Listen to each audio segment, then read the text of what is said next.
نحمده ونصلي ونسلم على رسوله الكريم أما بعد فأعوذ بالله من الشيطان الرجيم بسم الله الرحمن الرحيم ما كان محمد أبا أحد من رجالكم ولكن رسول الله وخاتم النبيين وكان الله بكل شيء عليما بارك الله لي ولكم في القرآن العظيم ونفعني وإياكم بالآيات والذكر الحكيم استغفر الله لي ولكم ولسائر المؤمنين واستغفروه إنه هو الغفور الرحيم سبحانك لا علم لنا إلا ما علمتنا إنك أنت العليم الحكيم رب اشرح لي صدري ويسر لي أمري واحلل عقدة من لساني يفقه قولي رب يسر ولا تعسر وتمم بالخير وبك نستعين يا فتاح يا فتاح يا فتاح صدق الله العظيم وصدق رسوله النبي الكريم الأمين Assalamu alaikum wa rahmatullahi wa barakatuh.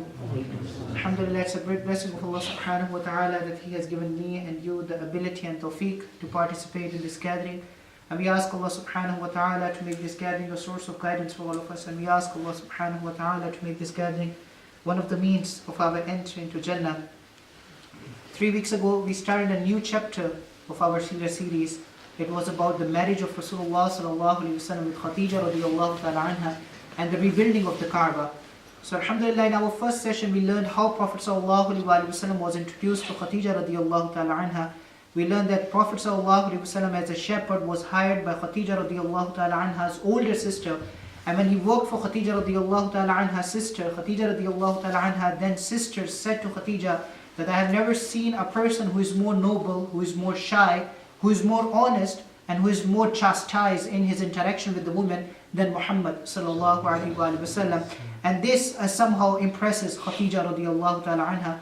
It just so happened that at the end of the same year, Khadija radiallahu ta'ala anha's caravan were going to Syria, and Khadija radiallahu ta'ala anha was looking for someone who can take charge of her caravan. So she decided, why don't I choose Muhammad sallallahu alaihi wasallam? Even though he was young, even though he was inexperienced, he was a shepherd, he didn't have any experience in terms of business. But Khadija radiallahu ta'ala anha, just because of his honesty, Khadija radiallahu ta'ala anha overlooked all of these weaknesses. She overlooked all of his, all of this lack of experience and lack of age.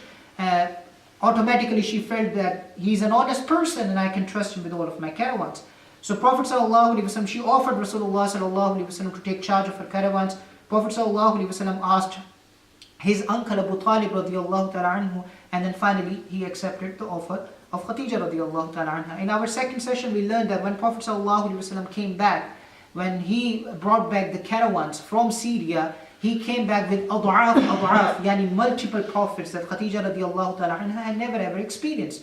So this increases the emotions and the feelings of Khadija radiallahu ta'ala anha for Rasulullah sallallahu alayhi wasallam. And then finally, in our third session, we learned that how Khadija radiallahu ta'ala anha proposed Rasulullah sallallahu alayhi wasallam through one of her friends, either one of her friends or one of her slaves. Her name was Nafisa, and she indirectly sent a message to Rasulullah sallallahu alayhi wasallam that she is interested in Rasulullah. Of course, Prophet sallallahu alayhi wasallam was shocked. Khadija radiallahu ta'ala anha was the most noble, was the most rich lady of that society. There were lots of people who were interested in marrying Khadija radiallahu ta'ala anha. So Prophet was shocked, and he asked the question that why is she interested in marrying someone who is an orphan and poor? And then later on, Nafisa, she went back and she told Khadija radiallahu ta'ala anha that Prophet sallallahu alaihi wasallam is interested, but he is shocked.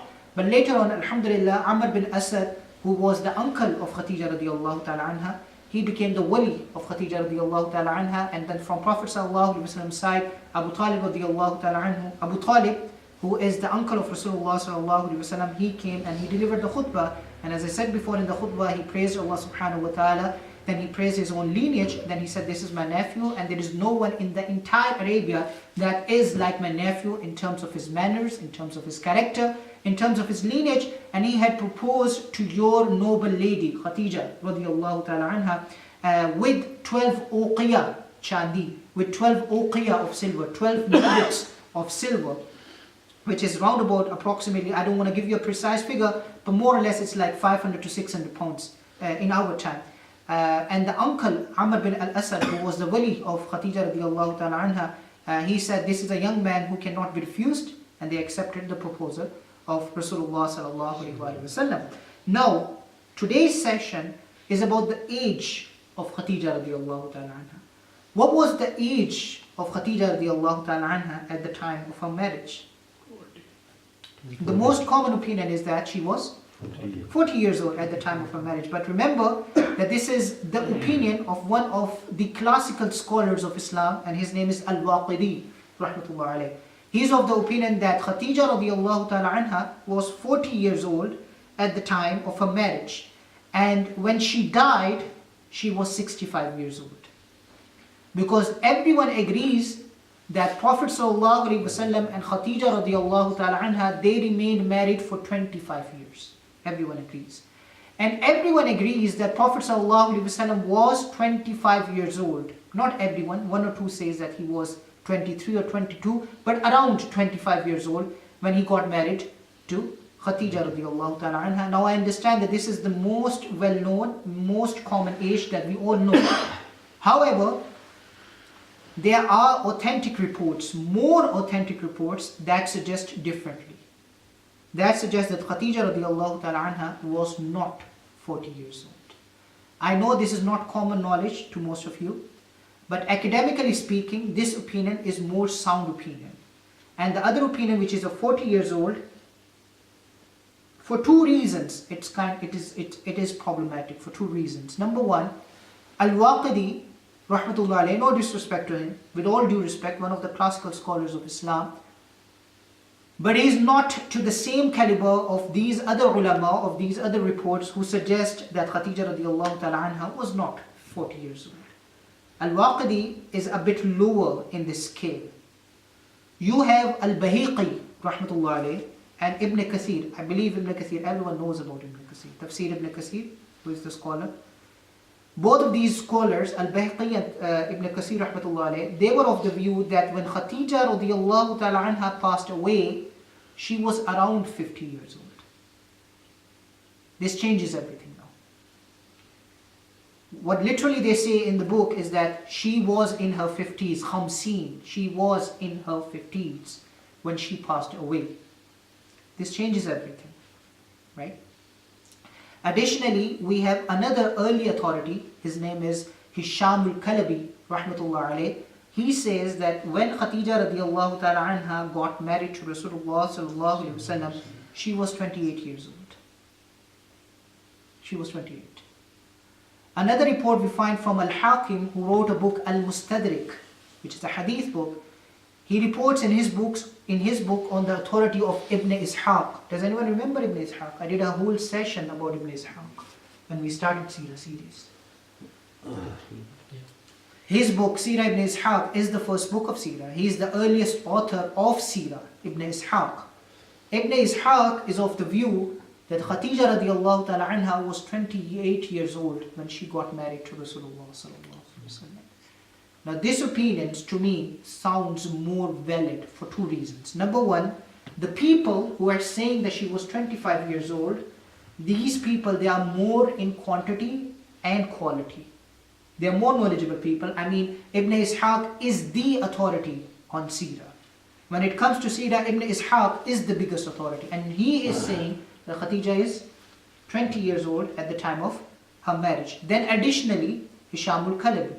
Then additionally, Al-Bahiqi and Ibn Kathir rahmatullah alayh, they are saying that when she died, she was around 50, which means that if they remained married for 25 years, which means she was around 28 years old at the time of her marriage. Number one. Number two, which actually makes it even more clear, is that Prophet Muhammad sallallahu alaihi wasallam and Khadija radiallahu ta'ala anha, together they had how many children?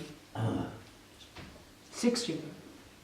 Khadija radiallahu ta'ala anha and Prophet sallallahu alaihi wasallam, together they had at least 6 children. Some say 8 children. At least they had 6 children. Now a woman who is in her 40s, it's very difficult for us to imagine that she gives birth to 6 children. But a woman who is 28, it is actually more logical, it is actually more rational. Actually it is perfect.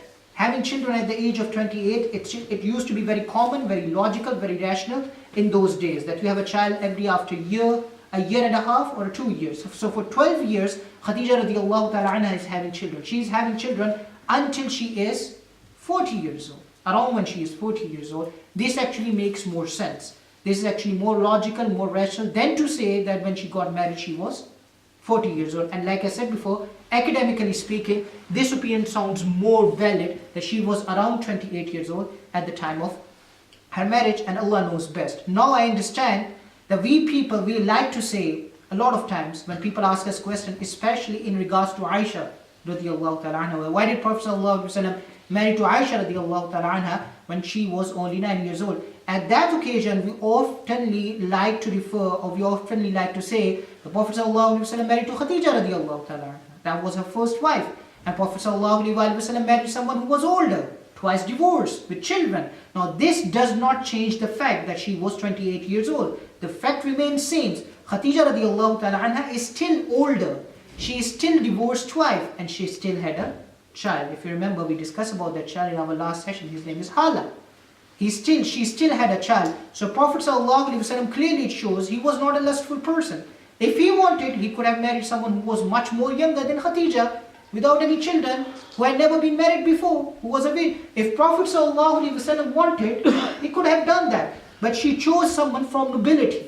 She chose someone like Khadija he chose someone like Khadija radiallahu ta'ala anha, who was divorced twice, and she had a child. And this clearly shows, and Prophet ﷺ, one very important point that we always forget, is that Prophet ﷺ remained faithful to Khadija radiallahu ta'ala anha until she passed away. He didn't take any woman as a wife when she was alive. Prophet ﷺ started marrying one after the other after Khadija radiallahu ta'ala anha passed away. So this again shows and proves that Prophet ﷺ was not marrying, na'udhu billah, for lustful reasons. Because he started marrying after 55 years old, until after he passed 55 years old. Then he started marrying. So it clearly shows, and he remains faithful to Khadija radiallahu ta'ala anha for all those years. This clearly shows that Prophet ﷺ was not someone who was, na'udhu billah, a lustful person, who could not control his desire. This was not in his mind when he was marrying Khadija radiallahu ta'ala anha. Now the final point that I want to share with you, which hopefully wakes all of you up, is that some of the lessons, some of the things that we can derive or we can understand from this story of Khadija radiallahu ta'ala anha and Rasulullah. First 3 sessions was only about this story. Khadija radiallahu ta'ala anha was introduced to Rasulullah sallallahu alaihi wasallam, and then she offered Rasulullah sallallahu alaihi wasallam to take her caravans, and finally she proposed Rasulullah sallallahu alaihi wasallam, and then they got married. Now, what are the things that we can learn? The Seerah class is not only about the stories. If it's only about the stories, I can tell you stories for hours and hours and hours, and mashallah, you all will enjoy the stories, because we love to listen to the stories. But this is not only about the stories, some of the points that we can learn from this story. Before we move on to the last story, the next story, which is the final story before the Prophet would begin, which is the rebuilding of Kaaba. Some of the points. Number 1, which is a very important point for all of us.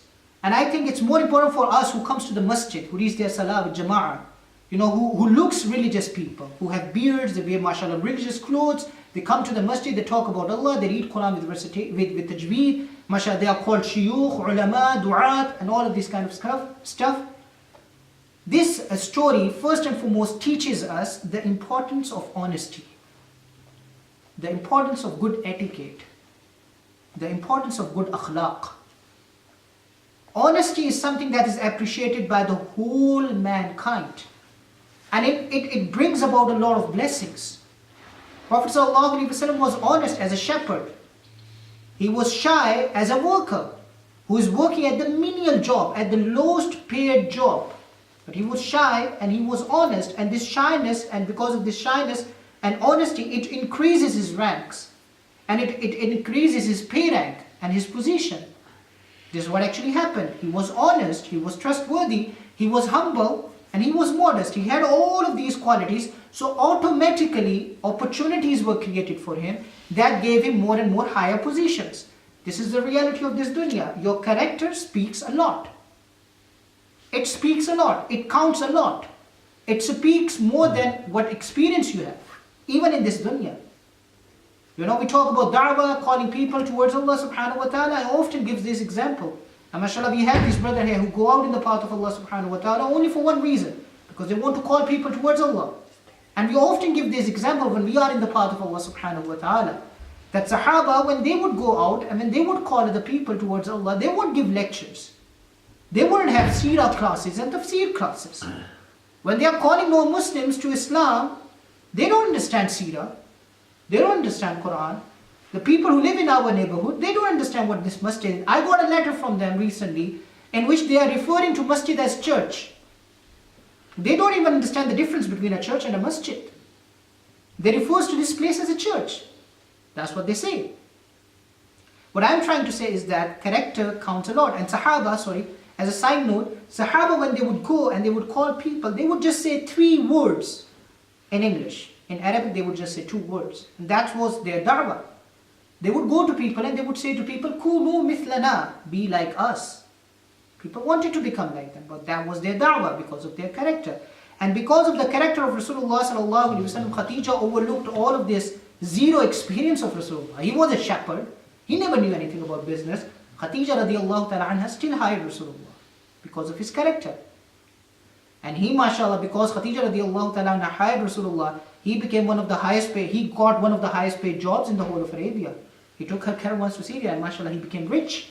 And it was only because of his honesty that Allah subhanahu wa ta'ala has blessed him with this opportunity. Number 2, from this story we learn the intelligence and the status of Khadija radiallahu ta'ala anha. She could have married to anyone. I told you before in the first session, a lot of people were interested in marrying Khadija radiallahu ta'ala anha, but she chose Rasulullah, even though he was an orphan, even though he was yatim and he was poor. Yes, he was a Qurayshi, but he was yatim.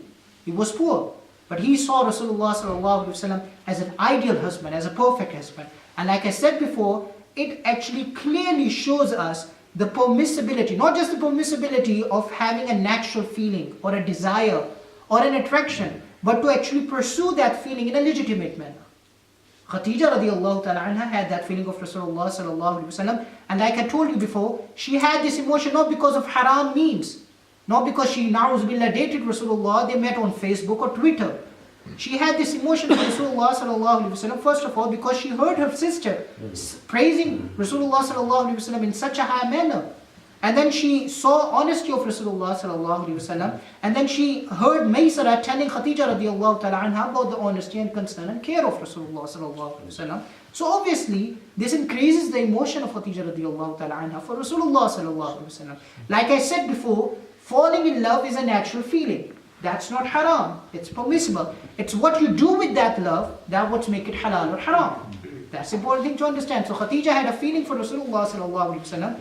She pursued that feeling in the most legitimate manner, and the most legitimate manner is the manner of marriage. Finally, the last point, inshallah, then I finish. Prophet sallallahu alaihi wasallam needed support and love and comfort for his future missions. He needed that. So Allah subhanahu wa ta'ala chose for Rasulullah sallallahu alaihi wasallam this woman, Khadija radiallahu ta'ala anha, to be that loving, supporting and comforting wife. You know, we all say this and we all believe in it. And it is so true that behind every successful man is a good woman. That's what we say. And this is the reality of this dunya. Every single person should acknowledge that. If you don't, then you are wrong. Every man, we people, we men, especially men, you know, we can be very macho and strong and whatnot. But when we go back to our homes, we need love and comfort of our wives. We do.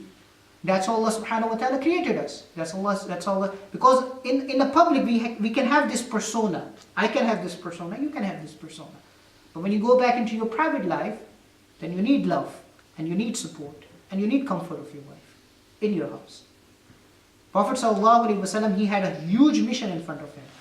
And it was impossible for him to achieve that mission without the help of Khadija. Allah especially chose for Rasulullah sallallahu alaihi wasallam this woman, Khadija radiallahu ta'ala, to become that comforting. And inshallah, this we will talk about in our next session. I can see that people are falling asleep. So inshallah, in next session we will talk about the blessings of Khadija radiallahu ta'ala.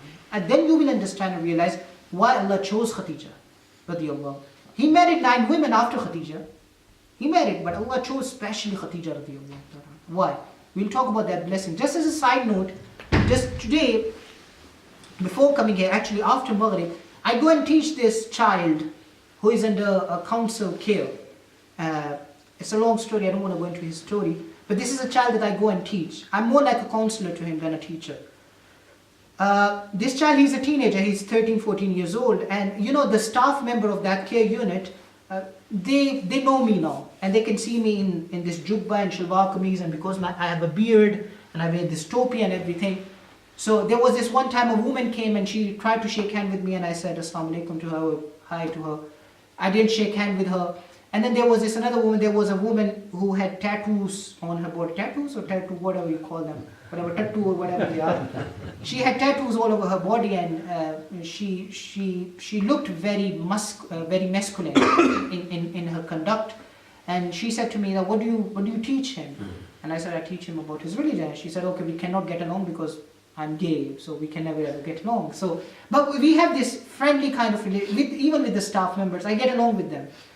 So today I was there, and this one lady, she came in the same room where I was teaching him, and she came and she started talking about women empowerment. She showed me this video which was made somewhere in India, and it's an actress, a Bollywood actress, and she's talking about the choices a woman should have, and it's talking about women empowerment and this kind of stuff.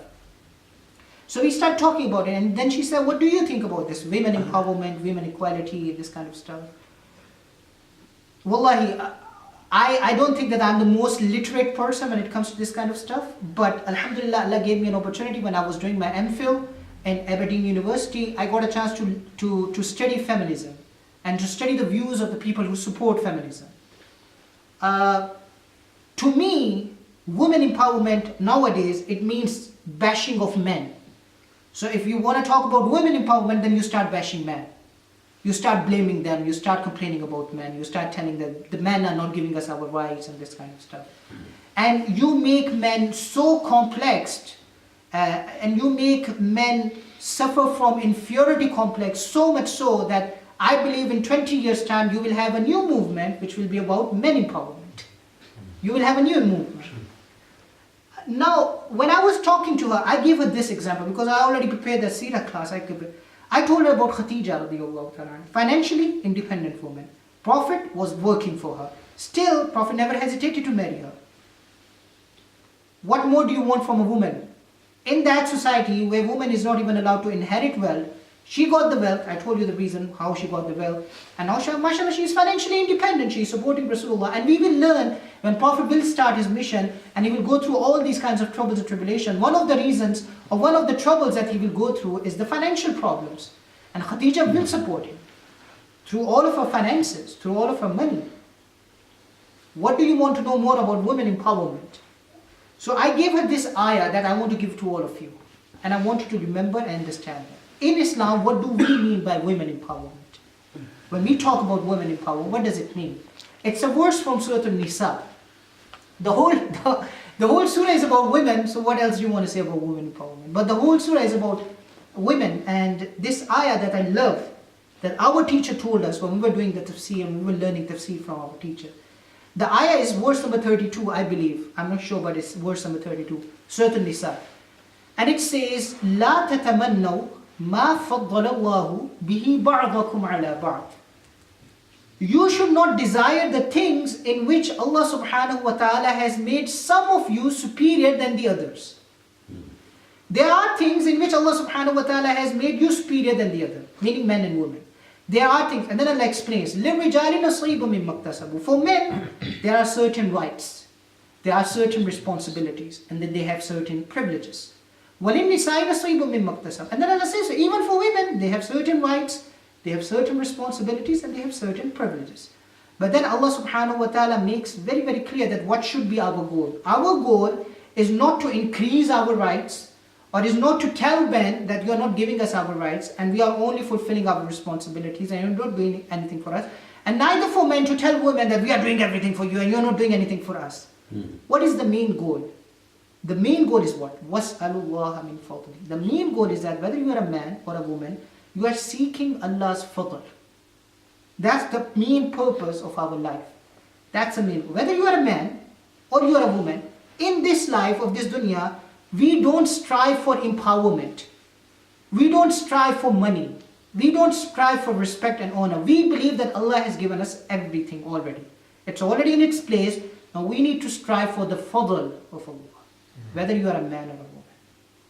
That's how we believe in men empowerment and women empowerment, or women liberty or women equality. That's how we believe, and that's how we educate our women. And that's how they understand Allah and they understand the deen of Allah subhanahu wa ta'ala. One another ayah that I want to give you in the same context. Allah says, Al-mu'minuna wal-mu'minat. Allah created, there is no competition going on. Today when you talk about women empowerment, most probably your most obvious thing that they think when they talk about women empowerment is a competition between men and women. Men has more rights, women have less rights. Competition. And I don't want to be very critical here, but I want to just give you this example that how beautifully Allah subhanahu wa ta'ala structured this relationship. So 1400 years ago, when there was no women empowerment, when there was no feminism, when there was no equality, when there was nothing, Allah says, وَالْمُؤْمِنُونَ وَالْمُؤْمِنَاتُ بَعْضُهُمْ أَوْلِيَاءُ بَعْضٍ. Believing men and believing women, what are their rules in their society? بَعْضُهُمْ أَوْلِيَاءُ بَعْضٍ. They support each other. There is no competition going on. They just support each other. They love each other and they support. And the Prophet ﷺ made it very clear for the men, which you should remember, a hadith mentioned in Sahih Bukhari. The Prophet ﷺ said that the worst person is someone. Now remember that he didn't say the worst person is someone who is a criminal, or is a killer, or is a murderer, or who steals, or who robs, or who commits zina. No. He said the worst person is someone, when he goes back home, the people who are playing, they become quiet. The people who are talking, they become quiet. The people who are visible, they become disappear. And as soon as he leaves his house, everyone becomes happy. So Allah explains very beautifully that what should be a relationship between a man and a woman. What should be a relationship between a husband and a wife, and in between a family unit.